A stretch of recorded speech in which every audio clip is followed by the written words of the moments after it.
Damaschi akalarimizni kichkina muammosidan bittasi. Mana shu oyna artadiganimiz yoqqanimizda birinchi palajenasi ishlamaydi, ikkinchi palajenadan boshlab ishlab ketadi.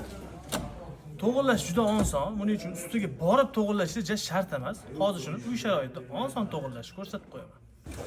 Mana shu rulli tagida mana shunaqa strichga o'ralgan bloki bor. Akkuratni ochib olamiz. Bitta katta blok, yana ikkita kichkina relesi bo'ladi. Mana shu rele dvornikni ishlashiga javob beradi. Bu relemiz maksimum 50 ming so'm turadi. O'zingizlar bemalol sotib olib, joyiga shuni alishtirib qo'ysanglar bo'ladi. Hamma oyoqchalarini ko'ryapsizlar. Mana ingichka bitta kichkina oyoqchasi bo'ladi. Shu narsani tepaga mana qaratib, o'ng tomon tepaga qaragan bo'ladi. Shu holatda joyiga kirgizib qo'yamiz. Ja katta kuch shart emas. Akkuratni sekin ushlab joylab qo'ysanglar bo'ldi. Yog'ingarchilik kunlarda qiynalmasdan o'zingizlar uyda bemalol to'g'irlab olsanglar bo'ladi. Hech qanaqa qiyin joyi yo'q. Hamma palajenasi ishlayapti. Videomiz foydali bo'lgan bo'lsa, Damas minadigan akalarga yuborib qo'yasizlar.